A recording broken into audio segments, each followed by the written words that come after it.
여러분 한 주간 또 말씀 붙들고 승리하시는 걸 믿습니다. 네. 지난 시간에 이제 이사야서 53장 5절의 말씀을 우리가 함께 또 애울 말씀으로 선포했는데 여러분 다 애우셨죠? 할렐루야! 네. 할렐루야! 안 애우신 것 같은데 여러분 꼭 이사야서 53장 5절 함께 애우실 수 있기를 바랍니다. 우리 애우신 분들도 긴가민가 또 이렇게 확실히 외우지 못했지만 그래도 좀 애우려고 했는데 다 못 외워졌다라고 하시는 분들까지 우리 한번 이사야서 53장 함께 하도록 하겠습니다. 시작! 그가 찔림은 우리의 허물 때문이요 그가 상함은 우리의 죄악 때문이다. 그가 징계를 받음으로 우리가 평안을 누리고 그가 채찍에 맞음으로 우리가 나음을 받았도다. 아멘. 할렐루야. 네. 우리 주님께서 우리로 하여금 날마다 승리케 하시는 것을 믿습니다. 우리 주님께서 우리 때문에 이런 모든 고난을 당하셨습니다. 그렇기 때문에 우리가 주님 의지하면 주님이 우리의 앞서 행하심으로 우리로 하여금 평탄의 길은 아니더라도 우리로 하여금 승리케 하는 길을 걸어가게 하시는 것을 믿습니다. 오늘 하나님께서 우리들을 위한 구원의 사역을 시작하시는 데 있어서 사용하시는 방법이 있어요. 그러니까 지옥 갈 영혼들을 예수께로 인도하여서 하나님의 자녀다운 삶을 살아가다가 천국에 들어가게 하는 이 구원사역, 이 구원사역을 이루시기 위해서 하나님이 사용하시는 도구가 있는 거죠. 그게 뭐냐? 그 사용하시는 방법이라든가 그 도구가 무엇이냐? 바로 우리들이라는 거예요. 우리들. 저와 여러분들이라는 거죠. 즉 주님께서 선택하신 사람들, 많은 사람들을 하나님께로 인도하는 유일한 방법이요 도구, 바로 저와 여러분들인 줄로 믿습니다. 네. 그래서 예수님께서는 공생애를 시작하시면서 처음으로 착수하신 일들이 뭐였느냐? 사람을 선택하는 거예요. 사람을 선택하는 것. 그리고 그 선택된 사람들이 바로 12 제자였다라는 거예요. 그 주님은 언제나 오늘이나 또 내일이나 동일하게 사람들을 선택하셔서 복음을 증거하게 하시는 예수 그리스도이십니다. 그러니까 오늘도 주님께서는 영으로서 많은 사람들 가운데서 역사하셔서 복음 전할 그 사람들을 찾고 계시다라는 거예요. 그리고 오늘 역시 이 시간 드디어 주님을 찾아오신 여러분들을 선택하여서 예배자를 불러주시고 그 복음 전할 사람들로 세워주신 줄로 믿습니다. 네. 왜냐하면 사람이 마음으로 자기의 오늘의 길을 계획할지라도 그 걸음을 인도하시는 분은 누구다? 오직 여호와 하나님뿐이시다. 우리의 걸음을 인도하시는 분, 그분이 하나님이시기 때문이라는 거예요. 그러니까 오늘 우리가 이 자리에 앉아있다라고 하는 것은 결코 우연이 아닌 줄로 믿습니다. 네. 그냥 내가 생각해서 온 자리가 아닌 거라는 거예요. 우리 하나님의 영이 이 자리에 인도하신 줄로 믿습니다. 네. 여러분, 예배 자리에 온다고 하는 것은요 결코 쉬운 일이 아니에요. 그냥 내가 생각이 있다고 해서 그냥 가방 들고 오는 자리가 아닙니다. 하나님의 영이 나를 인도하지 않으면요 오다가도 다른 생각들은 다른 길로 갈 수 있고요, 오다가도 전화 받고 다른 길로 갈 수도 있고 그런 일들이 무지장 많이 있다는 거예요. 그런데 참 놀라운 것은 그런 일들을 우리 하나님의 영이 막아주신 줄로 믿습니다. 네. 막아주심을 통해서 우리가 이 자리에 오게 되는 거예요. 만약에 오다가 전화가 와서 급한 전화라고 생각해서 다른 곳에 갔다라고 생각해 보세요. 쉬운 일이 아니에요. 쉬운 일이 아닙니다. 그러나 하나님의 영이 우리를 철저하게 이 자리에 인도하시기 위해서 모든 세상의 것들 차단시켜 주신 줄로 믿습니다. 그러니까 하나님의 인도하심과 강권하심이 있지 않고서는 결코 예배 자리에 온다는 거 쉽지 않은 거예요. 그러니까 자신이 예수님을 알기 전에 그 시절과는 달리요, 우리가 주 앞에 나와서 주님을 예배하는 것, 이건 정말 은혜라는 거예요. 우리가 찬송가 9장에 보면 이런 가사의 찬송이 있습니다. 주 앞에 나올 때 우리 마음 기쁘고 그 말씀이 힘되어 새 희망이 솟는다. 고난도 슬픔도 이기게 하옵시고 영원에 잇대어 살아가게 하소서. 우리의 자랑과 기쁨 생명의 하나님, 우리의 예배를 받아 주시옵소서. 아멘. 할렐루야. 우리 하나님 우리의 예배를 기쁘게 받으시는 줄로 믿습니다. 그러므로 이 시간 하나님 온 마음을 다해서 전심으로 예배할 수 있는 저와 여러분 되기를 바랍니다. 우리를 부르신 하나님을 기쁨으로 예배할 수 있는, 그래서 여러분 기쁨으로 예배할 때 하나님의 은혜가 우리 가운데 충만하게 부어지는 줄로 믿습니다. 우리를 선택하신 하나님을 기쁘시게 하는 것, 예배 가운데 온 마음을 다해 드리는 거예요. 여러분 이 시간 우리를 선택했다는 것, 여러분 무엇을 위해서 선택했는가? 여러분 잘 들으셔야 돼요. 무엇을 위해서 우리를 선택했는가? 다름 아닌 복음 전파인 줄로 믿습니다. 복음 전파, 즉 천국을 소개하는 하나님의 군사들로 우리를 선택하신 줄로 믿습니다. 그러니까 여러분들은 하나님의 군사예요. 하나님의 군사. 자신을 그렇다고 해서 너무 과대평가해서도 안 되고요, 과소평가해서도 더더욱 안 되는 줄로 믿습니다. 우리가 너무 높이거나 너무 낮추면은 부르신 하나님을 실망케 하는 사람들이 될 거예요. 그러니까 온전히 나를 부르신 하나님을 믿고 그 말씀에 순종해서 가야 되는 거예요. 가야 되는 겁니다.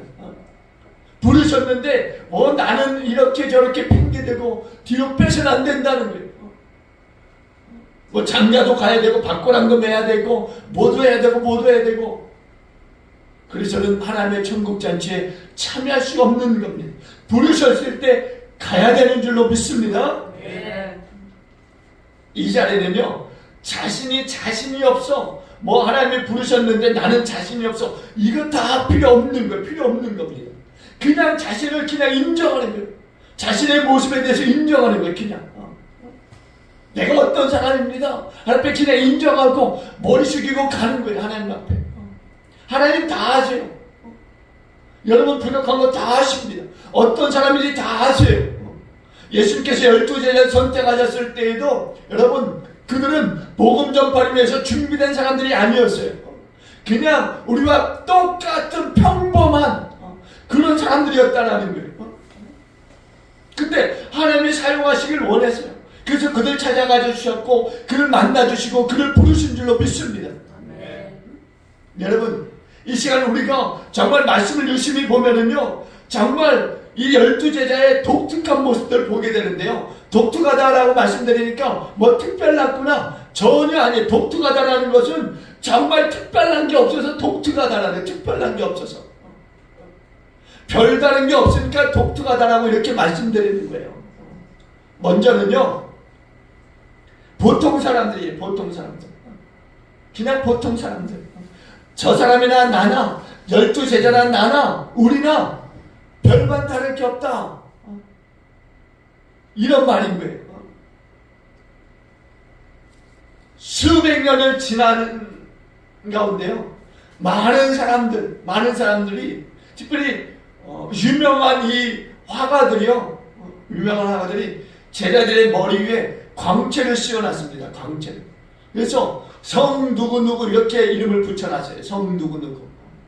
그러니까 엄청나게 대단한 사람들인 줄 알고 가까이 하지 못하는 거죠. 평범한 사람들임에도 불구하고 엄청나게 대단한 사람들로 만들어버렸어요. 주님의 12제자들은요 정말 별거 아닌 사람들이었어요. 말씀에 탁월해서 어떤 특별한 지혜를 가지고 회당에서 말씀을 가리키는 자들이었냐? 아닙니다. 어떤 레위족 속에 그 제사장직을 가지고 있던 사람들이냐? 아니에요. 바리새인의 직분을 가져서 성경을 깊이 있게 연구했던 자들이냐? 아닙니다. 특히 그 당시에 로마 정권의 권력자들이 많이 있었지만은 그들의 그 직속 부하라든가, 그래서 뭔가 그들의 부귀영화를 함께 누리는 그러한 사람들이 있었느냐? 아니에요. 다만 그들은요 대부분이 갈릴리 해변이라든가 여러 마을에서 그냥 평민으로 살았던 사람들이었대요. 평민으로. 그러니까 우리들처럼 뭐 자기 직업에 그냥 필요한 기본 지식 정도 그렇게 가지고 있었던 사람들, 아무런 전문 지식이 없었던 사람들, 그냥 말 그대로 소박하다 그런 사람들이 소박하다. 그러니까 이 제자들은요, 그런 학교 다니는 그런 친구들 있죠. 그냥 말 그대로 이름도 없이 빛도 없이 그냥 그림자처럼 왔다 갔다 하는 친구들. 그래서 걔가 누군지 모를 정도로 그렇게 오가는 친구들 있잖아요. 그런 거예요. 그래서 길거리에서 만나도 긴가민가 하는 그런 정도. 심지어는요, 정상적으로 세상 교육을 받은 사람들이 아니었어요. 그러니까 말 그대로 좀 무식하다. 그리고 이렇게 또 무지하다라고 하는 그런 사람들이었던 거죠, 제자들이. 그런데 성령 충만함을 받고 나니까 어떻게 됐습니까? 탄대의 복음을 전하는 자들로 일어난 줄로 믿습니다.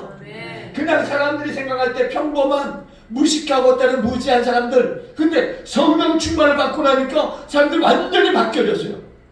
그런 그들을 향해서 뭐라고 하는지 아십니까? 베드로와 요한이요, 성령 충만을 받고 나니까 사람들이 그들을 향해서 이런 반응을 보이기 시작합니다. 사도행전 4장 13절과 14절에 보니까 이렇게 말씀해요. 그들이 베드로와 요한이 담대히 말함을 보고 그들을 본래 학문 없는 범인으로 알았다가 학문 없는 범인으로 알았다라는 거예요. 그러다가 이상히 여기면 또 그 전에 예수와 함께 있던 줄도 알고 또 병 나은 사람이 그들과 함께 서 있는 것을 보고 비난할 말이 없는지라. 여러분, 학문 없는 자들로 알았대요. 학문 없는 자들로.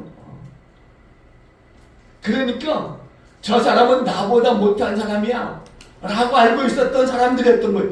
그런데 성령의 충만을 받고 나니까 그들의 말함이 틀려진 거예요. 그들의 말함. 또한 그 제자들은요, 로마의 권력자의 그 마차라든가 행렬이 지나가면은요, 굉장히 소심한, 뭐랄까 자존감이 낮아지는 사람들이었어요.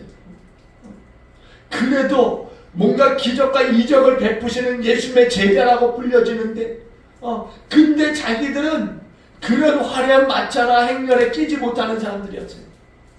그러니까 그런 것을 볼 때마다 작아지는 사람들이었어요. 작아지는 사람들. 그냥 성취는 솔잎을 먹어야겠구나 라고 생각할 정도의 그냥 자존감 낮은 사람들이 바로 제자들이었다라는 거예요. 그리고 어떤 공무로 인해서 자기가 사는 동네에 올 때 그 사람들 볼 때마다 마음 한구석에 부러워하는 그런 마음이 있었던 사람들이 바로 제자들이었다라는 거예요. 그런데 그런 마음을 갖는 것조차 어떤 때는 사치스러웠습니다. 왜? 먹고 사는 게 너무 힘들었기 때문에. 그래서 그들이 어떻게 하는지 아십니까? 당장에 먹고 살기 위해서 그들은 날마다 자기 직업의 현장에 나가서 열심히 땀을 흘려야 했던 사람들이었어요. 그들이 배를 타고 나가서요, 겟세마네 호수에서 열심히 그물을 내리고 그물을 잡아당기는 그런 일들을 평소와 다르지 않게 늘상 하고 있었던 사람들입니다. 그리고 어느 날은 보니까 그물을 던졌는데 아니 밤새도록 했어요. 그런데도 불구하고 헛탕질한 거, 헛탕질. 올릴 때마다 고기 한 마리도 잡지 못하고 더 이상 그물을 내릴 힘도 없었고 끌어올릴 힘도 없어서 어떻게 해요? 그냥 철수한 거예요. 철수. 그리고 그물을 씻고 있다가 씻고 있는 과정 속에 주님이 부르신 거죠. 그들을 부르신 거예요. 그러니까 여러분 생각해 보세요.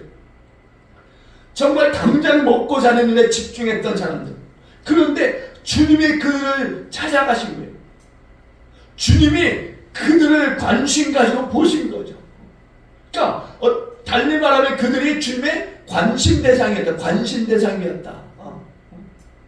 그래서 주님이 그들을 부르세요. 그들을. 근데 여러분 생각해 보세요. 그 제자들의 모습과 저와 여러분의 모습이 별반 다르지 않은 거예요. 그들의 모습이 우리들의 모습이 아닐까 그런 생각을 갖게 되는 거죠. 예수님께서 한 사람 한 사람을 부르실 때마다 평범한 사람들, 그들은 특별히 어떤 지위에 있었던 사람들이 아니에요. 그냥 평범한 사람들. 그런데 그런 평범한 사람들 예수님이 부르셔서 예수님의 특별한 복음 사역에 그들 동역자로 사용하시고 계시다라는 것. 이건 정말 우리 가운데 은혜인 줄로 믿습니다. 은혜인 줄로 믿습니다. 근데 저와 여러분들이 그 관심의 대상이 되어졌다는 것. 그래서 주님의 부름을 받았고 날마다 주님 전에서 예배하는 자들로, 그리고 오늘은 여러분들을 열매 맺는 전도자로 세우시기 위해서 다시 한번 여러분들을 호출하고 계시다는 것. 이걸 여러분 믿으시길 주님으로 축원드립니다. 두 번째는요, 불완전하고 깨닫지 못하는 사람들이었어요.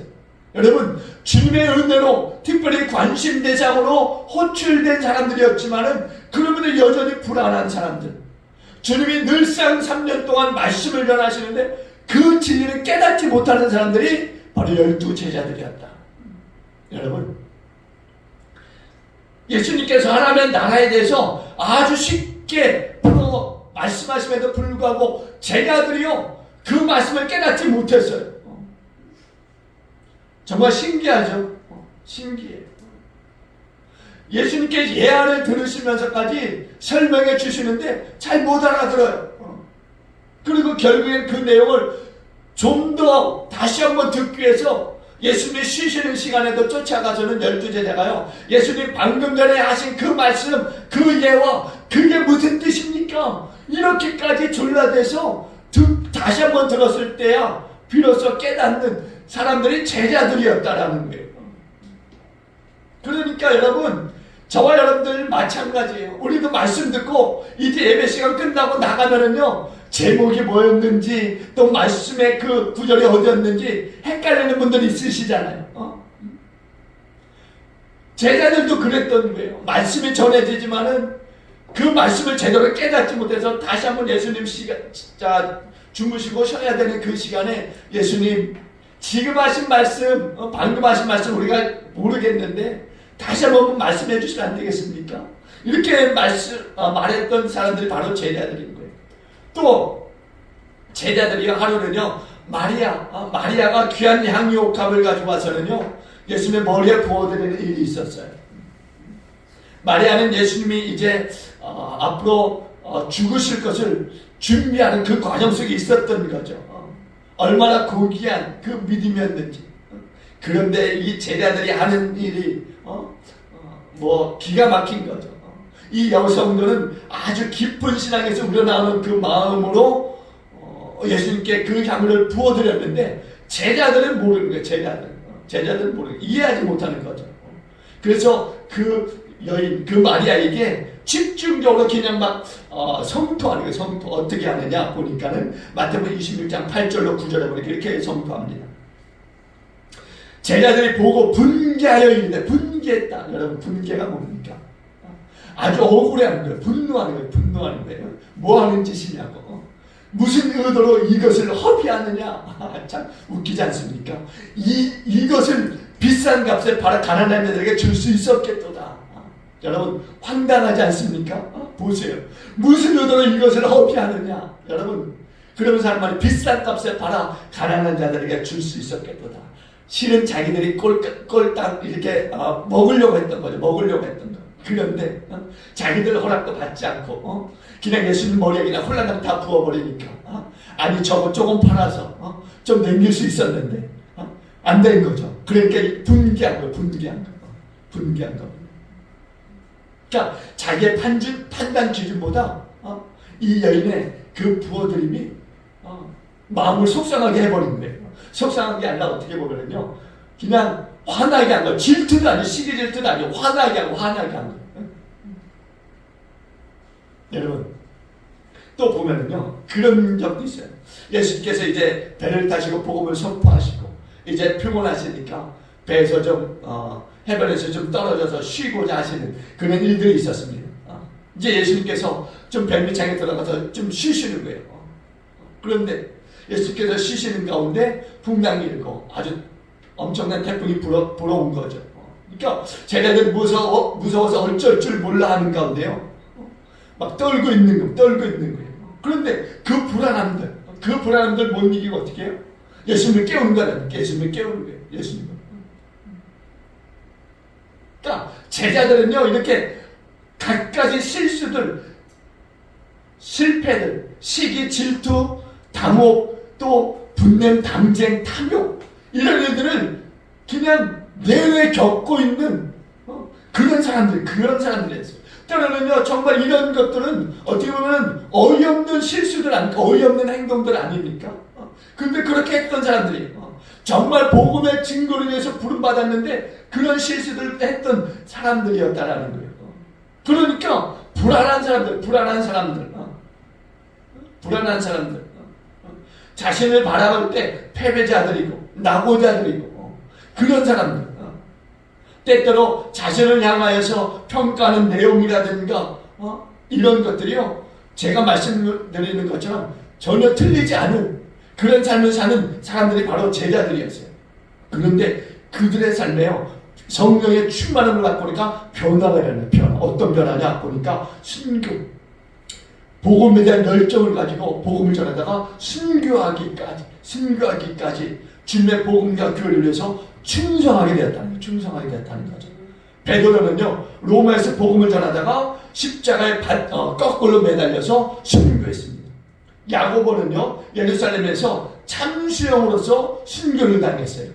또 요한은 도미티안 황제 아래에서 천국 복음을 전하다가 심한 박해를 받았고, 그리고 끓는 솥에 던져짐을 당했지만은 살아났어요. 죽지 않았습니다. 기적적으로 살아난 거죠. 그런데 결국 밤모섬으로 유배되었다가 어떻게 되는지 아십니까? 다시 에베소 지방으로 돌아와서 전도에 힘쓰다가 생을 마쳤습니다. 그리고 안드레는요, 그리스의 바트라라고 하는 곳에서 십자가에 달려 순교하게 됩니다. 그리고 빌립은요, 소아시아 지방까지 가서 예수님의 그 진리의 말씀을 선포하다가 돌에 맞아 순교합니다. 바돌로메는 아르메니아로 가서 지옥에 피할 길을 준비하라고 복음을 전파하다가 거기에서 이교도들에게 잡혀서 살가죽이 벗겨지는 죽음을 당했습니다. 그리고 마태는요, 복음을 전하다가 에티오피아의 이 이방인들에게 칼에 찔려 창에 찔려 순교하는 그런 일을 당했습니다. 심지어는요, 주님을 확인해야 되겠다라고 의심 많았던 이 제자 도마는요, 멀리 인도에 나아가서 복음을 증거하다가 창에 찔려 순교하게 됩니다. 그리고 유다라고 불리는 다데오는요, 메소포타미아에서 이제 복음을 전하다가 활에 맞아 순교하게 되고요, 알페오의 아들 야고보는요, 교회 대적자들에게 예루살렘에서 돌과 곤봉에 맞았지만은 살아났고요. 그리고 다시 복음을 전하다가 결국에는 톱에 머리부터 이 발끝까지 가운데를 잘려서 죽는 순교를 당하게 됩니다. 그리고 가나안인 시몬은요, 바로 페르시아만 근처에서 이교도들에게 습격을 당해서 순교하게 됩니다. 여러분, 이처럼 예수님의 제자들뿐 아니라 유명과 무명의 많은 사람들이요, 수많은 곳에서 이렇게 수없이 순교를 당하였고, 결국 우리나라에까지 토마스 선교사가 왔고, 그도 복음 전하기 전에 순교의 피를 흘려야만 했다라는 거죠. 그럼에도 불구하고 주님의 그 복음이 멈춰지지 않았고, 그런 핍박과 환난을 뛰어넘어서 순교를 당하는 그 일들을 통하여서 그 복음이 오늘 이 땅에, 그리고 저와 여러분 가운데 전해진 줄로 믿습니다. 이렇게 우리가 신앙생활을 누릴 수 있게 된 이 은혜는 수없이 많은 사람들의 그 순교의 피와 그들의 그 기도와 그들의 그 땀이 이 땅을 적심으로 말미암아서 우리가 그 피와 그 땀과 그 모든 눈물들로 인하여서 우리가 오늘 이렇게 이 신앙의 생활을 누리게 되었다는 거예요. 그런데 여러분, 이 평안함이 언제 깨질지 몰라요. 계속되는 게 아니에요. 이 평안함을 다른 이들 가운데 이 평안의 근원 되시는 예수 그리스도의 이 복음을 증거하는 이 일들이 있지 않고서는 우리는 그냥 평안하게 지낼 수 있어요. 평안하게. 여러분, 우리가 이 복음에 전도자가 되지 않는 이상은 그냥 세상적으로 당하는 환난 정도는 당할 수 있습니다. 그러나 복음으로 인한 정말 그 고난, 그 고난과는 거리가 먼 삶을 살 수밖에 없는 거죠. 그런데 여러분, 이 복음, 그리스도의 이 복음 전함으로 인한 이 고난, 나머지의 이 신앙생활 속에 이 그리스도의 복음 전함으로 인한 이 고난, 이것을 우리가 당해야 되는 거죠. 근데 보통 사람들 이것이 필요 없는 거예요. 보통 사람들 예수 믿고 은혜 받아서 이제 복음 전도자로 헌신하고자 하는 사람들이 당하는 고난. 제자들이 그런 거 아닙니까? 수많은 믿음의 사람들이 그런 것 아니었습니까? 자신의 둘도 없는 목숨을 내어 던지고, 도대체 무엇 때문에 그들이 그렇게 했는가? 두 번째는 그들에게 성령의 충만함이 입혀졌기 때문이에요. 성령의 역사를 통해서 그들이 그런 일을 했던 거죠. 성령이 임재함으로 말미암아서 그들이 복음의 증인이 되었던 거예요. 마음이 그들 움직이기 시작하면 복음의 빚진 자의 심령, 그걸 그들이 알게 된 거죠. 자신이 예수 그리스도로부터 받았던 그 사랑, 그 복음의 빚진 사랑, 그것을 깨닫고 나니까 복음을 전하지 않을 수 없게 되었던 거죠. 그래서 그들이 나갈 수밖에 없었던 거예요. 받는 핍박, 고난이 있었지만 나가서 복음을 전하지 않을 수 없었다라는 겁니다. 그래서 그 빚진 자의 마음을 가지고 그들이 세상 가운데 나가 복음을 전하기 시작했어요. 그 두 번째는요, 증인으로서의 담대함을 주시라고. 내가 복음을 전하다가 고난을 당할지라도 하나님 담대하게 하옵소서. 부끄럽지 않게 하옵소서. 복음을 전하는 자들은 외로운 것이고요, 오해를 받기도 하고 환난을 받기도 합니다. 그럼에도 불구하고 하나님, 내가 부끄럽지 아니하도록, 그들이 나를 부끄럽게 하지만 나는 그들 가운데 부끄럽지 않도록, 패배의식에 젖지 않도록 담대함을 주옵소서. 영적인 담대함. 그리고 세 번째는요, 열심. 복음 전하는데 열심히 있어요. 복음 전하는데 열심히 있어요. 자신의 감정이나 시간이나 환경, 조건 이런 거 따지는 게 아닌 거예요. 이런 거 따지는 게 아니에요. 복음 전하면 내가 만들어서 하는 게 아닙니다. 성령의 인도하심을 통해서 하는 거예요. 성령의 인도하심을 통해서. 성령이 주신 열정 가지고 하는 거예요.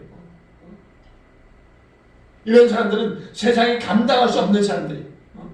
바로 제자들이 그러고 나니까 그 오순절에 마가의 다락방에 모였던 그 120명의 성도들이 그런 사람들 아닙니까? 성령의 충만함을 받고 나니까 복음의 열정이 그들 가운데 들끓기 시작했고, 그 열정을 세상 가운데 쏟아놓지 않으면 답답했던 거예요. 그래서 그들이 복음 가지고 나가서 생명을 걸고 복음을 전하기 시작했던 겁니다. 그리고 네 번째는요, 지혜를 주셔.